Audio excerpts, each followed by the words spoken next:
Lasting Legacy, brought to you by UOB Private Bank.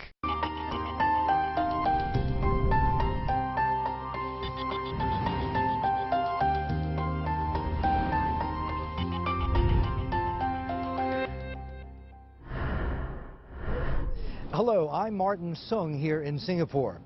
Over the last 4 weeks on Lasting Legacy, we've introduced you to 4 families from across Asia and also Europe who've managed to guide their businesses to a new level of growth while maintaining family traditions and also values. Today, we wrap up by introducing you to the next generation, the millennials. A big transfer of wealth is set to take place across Asia, with 90% of billionaires being first-generation business owners. Now, globally, over the next 20 years, 500 families with assets of $2 trillion are going to be managing this transition from one generation to another. Now, with so much at stake, we bring together the perspective of the next generation and find out how they are managing this and how it differs from their parents' and grandparents' generation. Joining us on our Lasting Legacy panel, Narara Chiputra Satrawinata, Director at Chiputra Group, Lionel Leong, Director of Operations at Ma Sing Group and General Partner at RHL Ventures, Yen Kwok, Founder and CEO of Guiltless, and Richie Yu, General Manager of Strategic Development at Yu Yan Sang International. All right, let's get right to it. And let me start with Richie to my right here. You know, when you take a look at some statistics or forecasts in terms of survival rate for family businesses, right? When you get to the second generation, survival rate is 1 in 3, 30%. One generation down from there, it lowers down to about 12%. And the generation after that, maybe 3 to 4%. So the survivability rate, according to, I guess, some studies, is not great. Your story, though, or your family story, is fascinating because you were telling me you are, what, 5th generation? 5th generation. And even through 4 or 5 generations, so far so good. Sure, How did that happen? How did that happen? It's fascinating. I mean, you know, I don't think it's just Asian families. I think a lot of families, you know, the saying is always the first generation starts it, second builds, third loses it. And then, and that's what happened. Actually, that's what happened with our family. So my great-great-grandfather started a business in Malaysia, in Perak, in Gopeng, in 1879. And his son, the second generation, who is quite well known in this part of the world, called Yu Tong Seng, he really built this business out. And it was a very successful founder. He was the patriarch of the family, a large family, in fact. So large that my granddad, sorry, the third generation, had 23 siblings. Wow, okay. So 23 siblings spread out across 10 wives, give or take. Official and unofficial. Okay, back in the day, back in the day. All right. And out of 24 children, he had 13 sons. My granddad was one of those 13. And the problem with that, so now we're in third generation, and the problem with 13 sons is each got 1/13 of the entire portfolio. So everything from tin to rubber to Chinese medicine, property, real estate, banking, insurance was split 1/13. So you think of the governance and the ownership issues as a shareholder trying to make a decision, because brothers also came from different moms. And so then it became not just political, it became emotional. So my granddad's generation actually lost the business. And this is the third generation. Yeah. So Yuan Sen or Yuan Sang actually was bought over by a Hong Kong branch of the family. By a Hong Kong right? branch of family. Well, the Hong Kong branch of family sold the business. Okay. And so my granddad remembers very distinctly at one of the sort of a special circumstance annual shareholders meeting where actually he got told, "You're out." And my dad at the time had just joined the business as the 4th generation. Wow. So imagine my dad joined this business and within a couple months, lost it. Lost it. But he got it back. Well, That's yeah, and so part, that was right? the thing. So the thing is, I guess the silver lining is that our family business today, which is traditional Chinese medicine, or my dad calls it natural health and wellness, actually was a part of the business that the company that bought us out did not want. they saw it as a sunset industry. And so my dad and his two cousins managed to do a sort of a reverse sort of takeover and bought just the traditional Chinese medicine part. And so that was a silver lining. Okay. So we went from 1 to 13 to 3, and now it's back to 1. Wow, what a journey. Interesting. Richie, we'll come back here in just a bit. Lionel, what has Ma Sing's journey been like? I think by definition of our business family, we are third generation. But in terms of the sector and the verticals that we expanded into, property, we're second generation. So my grandfather started the company as a plastic trader, and my father expanded into a manufacturing and eventually into the property development industry. All right, now the interesting part about both Lionel as well as Richie is you're working for the family business as we speak, correct? But at the same time, all right, you guys are getting into this VC fund stuff as well. Well, yeah, so I work in a family business as well, same as Lionel. It's on the property side, Chibucha Group. Been with them for 8 years now. I started pretty much in the operation, so from the beginning in the bottom. I was sent to China to start a project there. Once they thought I could handle the business process, then I got pulled to Jakarta again. Now, after a few years, then I think I'm a bit more settled in. I thought it's time to, be more entrepreneurial, innovate how you do the business again. I think if you see property, it's more traditional in a sense, more brick and mortar. I think you need to do more product developments and more business processes that you can improve.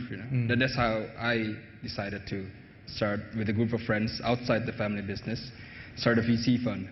I think that's my method of getting into the conversation at least. So hold on, this is outside the family business, nothing to do with, this is not family office, right? No. Okay, you and a bunch of friends outside the family business. What did your family say when you wanted to do that? It's like, no, what are you thinking? What's wrong? Well, since the beginning, I think start from my grandfather. He becomes a bit more of a teacher now in terms of entrepreneurship. So him repeating, needs to reinvent yourself to stay ahead of the competitors. I'm just applying it. So of course you can do it internally and externally. Internally we need to do, as I mentioned, the business processes and product development. I think you need to do that internally as well. But you cannot think that you know everything. That's why I thought I need to venture out. I need to talk to more people. I didn't want to limit myself in terms of just property. Okay, something similar happening for Lionel, right? You've got RHL. You've set up RHL going. Again, what was your family's response when you wanted to set that up? Again, it was with two friends, right? Yeah, with two partners. Yeah. They're very supportive. I think they are on the board, and we acknowledge that we're young, so they're there to oversee the fund. But I think there's also a lot of value that I can bring to the company, because when we're out looking at entrepreneurs today, they're very driven. And I think the way you look at startups today, the way they deploy capital, it's so efficient. And so if I could even bring an element of that back to the corporate world, just a little fraction of that, I would be saving a lot of money. Wow, okay. And Yen, not to leave you out here, you've gone ahead and done something totally just on your own. Completely different. It's called Guiltless. That's right. This is e-tail, global website, buy and sell secondhand or pre-loved luxury goods. Right. How did that come about? So I've always been somewhat of the wild card of the family. I have to say that nobody in my entire family, and we're not just talking about me and my siblings, but so my dad is Robert Kwok. So I would technically be considered second generation, although I'm already a grand aunt at the age of 27. And I was actually the only one in the entire family to have gone through the local school system in Hong Kong. At that time, and my dad still is very bullish on China, so he wanted my Chinese to be the best in the family, sent me to local school my entire life, and he had very high hopes of me joining the family business, which I did after college in the States, just for a few short years. And at that time, I saw, like I'm the youngest of 8 children. A lot of my older siblings do work in the family business, and we have, we're friends above anything else. We get along really well, thankfully, and so I really trust in their ability. And I have to say that I'm really grateful, and I'm a bit lucky that as the youngest one, I do have a bit of freedom to come out and get my own thing going, as opposed to if I were, let's say, the eldest son of the family, I would feel a lot more pressure. So it's easier for you then? It's much easier for me, yes. Okay. My parents have been very supportive. I was just going to ask you that next. I mean, they're fine with it? They're fine with it. I think over the years, I have a bit of a rebellious nature, and so they've gotten used to it by now. Yeah. So when I told them, look, you know, I like to branch out and do my own thing, and they were like, what thing? And I was like, e-commerce. They're like, what e-commerce? Like Alibaba? Or was it like Jack Ma's? You know, because it's a close family friend. I was like, not quite. We're actually doing pre-loved designer fashion. And to my father, that's just too many words that he's not familiar with. You know, like e-commerce, like fashion, you know, pre-loved, right? But despite not being the most well-versed in any of these aspects, he was very, very supportive. Did he try and get you to do both at once? Keep one foot in the family business, but sure, yeah, if you want, go ahead and do this pre-loved luxury goods. We discussed it a bit, but I was like, it's almost like, you know, in a Chinese saying, if you can't straddle two boats with one feet, although it's normally used in a romance setting. Yeah. But same with companies, you know, you can't have both your eggs in both baskets, all your eggs in both baskets, and juggle it about. So for me, I was like, well, I definitely want to set my sights on Guiltless, focus on making it work, and then who knows, probably in the future with synergies, with anything, we can bring it back into the fold, but right now, that's my main focus. Coming up, venturing outside the family business, why some in the next generation are carving out niches of their own. Perspective in our Lasting Legacy panel, coming up after this.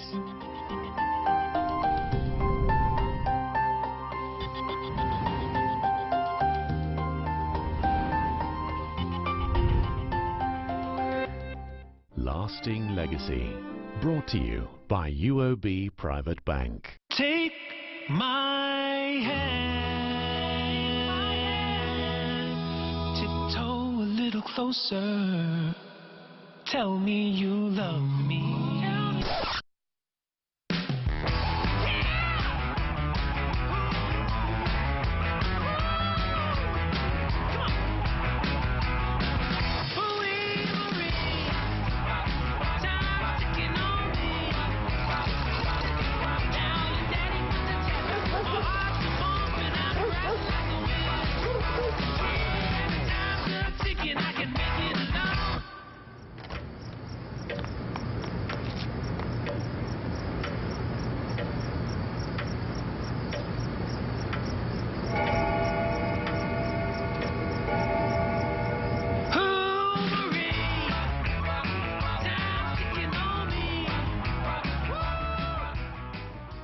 Lasting Legacy, brought to you by UOB Private Bank.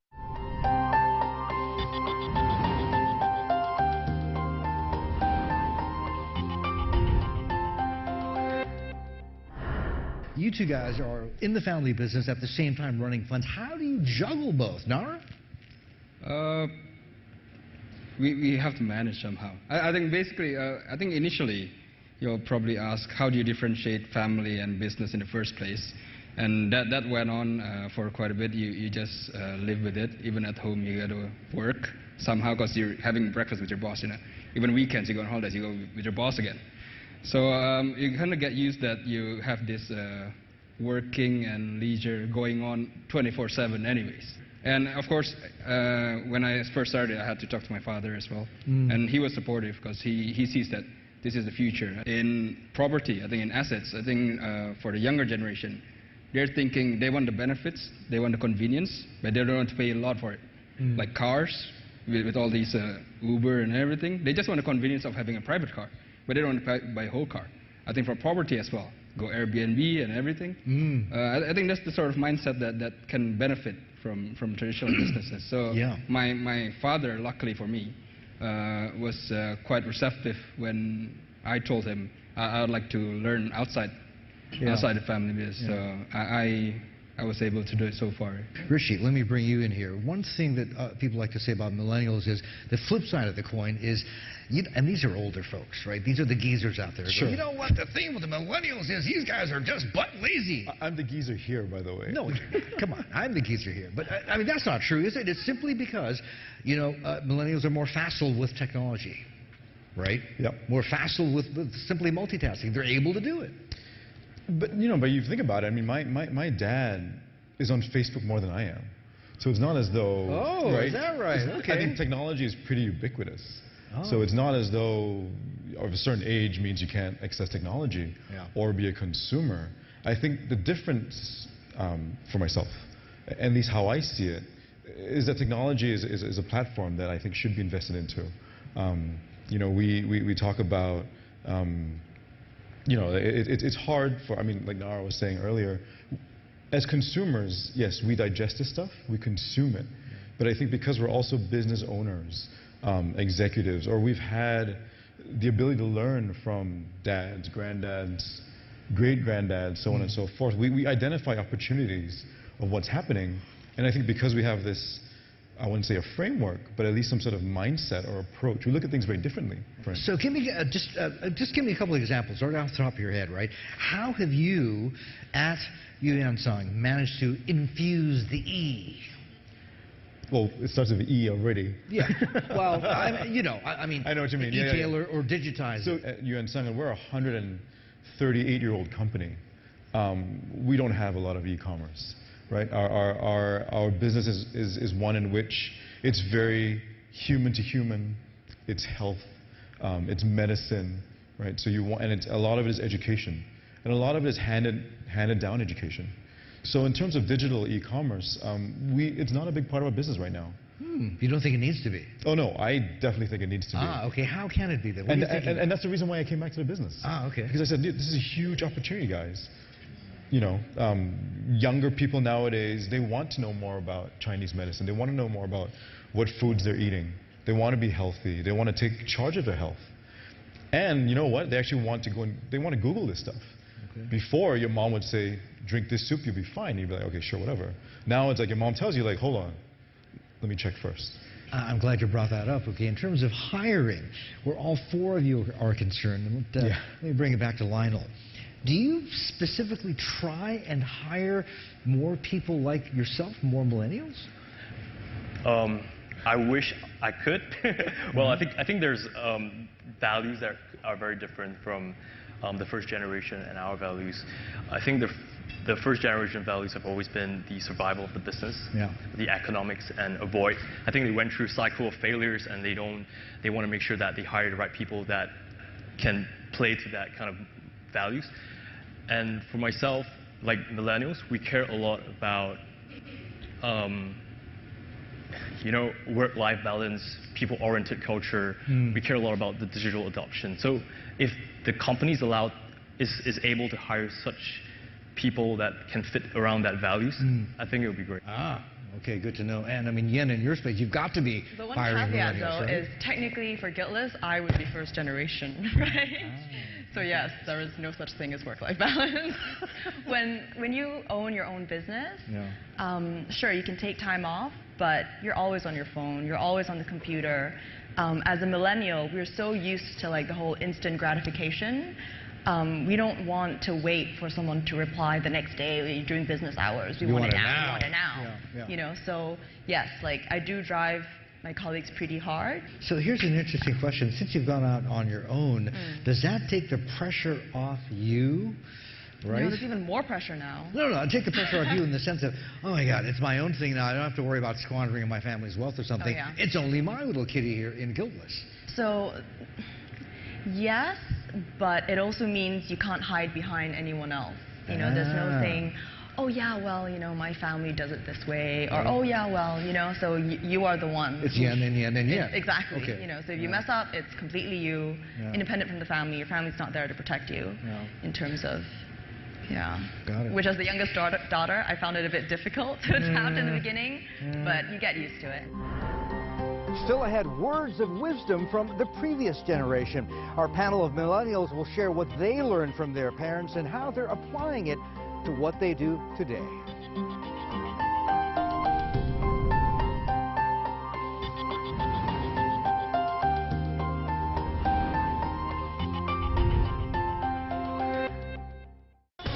Every morning, the markets take off.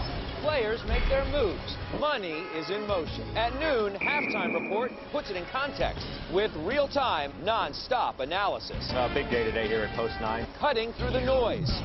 With the news driving the markets and debates making the news. This could be the mother of all short squeezes. When real money is on the line, get a jump start on the afternoon. Halftime Report, Tuesday to Saturday on CNBC. From the renewable. Anything you need can be powered through the simple act of a human footstep. It turns solar radiation to thermal energy. To the alternative. We developed a biological lighting living system that works with a phenomena called bioluminescence. We don't only create electricity, but also water as a byproduct. We take a look at energy innovation. The Edge Energy Expo takes you to Astana, Kazakhstan.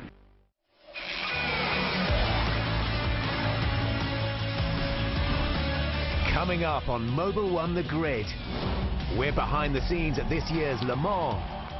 We discover the magic of rallying's most famous jump, Collins Crest. And NASCAR turn right on their first road race of the season at Sonoma. All this and more on Mobile One The Grid.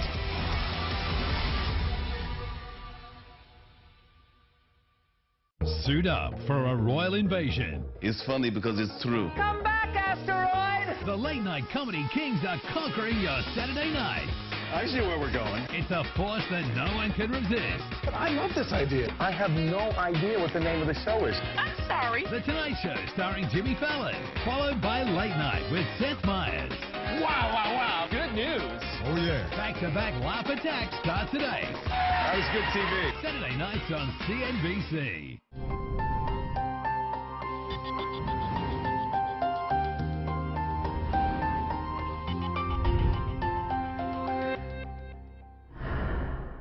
Richie, very quickly, have you ever given any thought, and in what circumstances would you actually either A, leave the family business? Sure. All right, you're on the spot, no pressure now.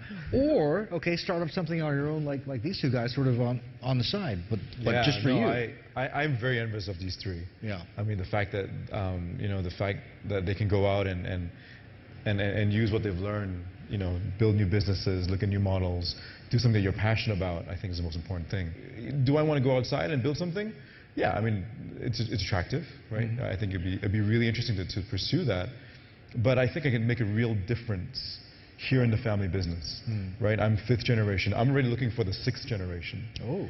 And that's what drives me. Okay. And so it's not just about surviving, right? It's actually about sustaining and sustainability. And so one thing that I've always learned from my granddad and my dad is, we don't always have to be managers. We'll always be owners, but we don't always have to be managers. And so I'm trying to obsessed with finding the best talent for the company, because I want the company to survive beyond myself. Is it going to be easy to let go? I hope so. Okay. I think so. Learnings from the previous generation, their parents or even grandparents, that they've been able to or have wanted or have carried over and applied to what they do now. Pick a couple of examples from your dad or your grandfather. The thing that my grandfather always repeats: integrity, professionalism, entrepreneurship. I think that's his life motto that he keeps converting to his company. In terms of that, then that's how we run our company, and that's the values that I would instill to these new startups if I would have to mentor them. I think in those order. So first thing is integrity. Okay. So not just for profit making, but you got to do it the right way. And then of course professionalship is you need to do it in a good way for your shareholders as well. And entrepreneurship, you got to always innovate. The stories for all our family businesses, they look successful, but along the way there's up and downs. You got to always keep trying and keep trying. Then never give up. I think that's what has to be pushed through. Okay, Yen? One key piece of advice that my dad gave me very early on, which I found very interesting and useful, was he said, when thinking of how to improve your business, always imagine yourself as your worst customer. Try to think how someone who is the most devious, the most difficult, the most troublesome, how would you try to con yourself? How would you try to like create problems for yourself? And if you can preempt that, and if you can like adopt any precautionary and preventative measures against that, then you're golden. So yes, we have been imagining ourselves as counterfeiters, as like difficult customers who, you know, with product returns, etc., etc. And so we have a plan of attack for all these possible crises. Wow. Tough, but sounds wise. Lionel? I think for me, it's positivity and ownership. I think my father really takes good care of his business, and you know, when he wakes up in the morning, he's on the phone. When he's traveling, he's on the phone. And there's a lot of positive energy coming out from him, even at his age. And I always respect that because. And how old is your dad now? He's 60. In the 60s. Okay. Wow, terrific. Okay. And the other side, I guess, of the spectrum, if there's one thing that keeps you up at night, what would it be? Well, my dad is 94 this year. Yeah, so that's one thing that keeps me up at night. So I guess not just having to, you know, prove myself to myself and the people around me, but I also want my dad to be proud. And so hopefully that can happen as soon as possible. Okay. I mean, he feels pretty positive about what you've done so far with Guiltless, right? Yes, so far so good. Okay. All right, fantastic. Not to jinx it. All right, fingers crossed. Lionel? I think skin in the game, because whatever we're building in the company, the products, if our customers are not happy, my name is associated because of the generation that it carries. So I care a lot about even what the customers think. And so I probably won't be able to sleep at night if things are not resolved. You know, sometimes you just got to go into the office and do what you can, right? And that wraps up this season of Lasting Legacy. Hope you've enjoyed watching it. I'm Martin Sung here in Singapore. Thanks so much for watching.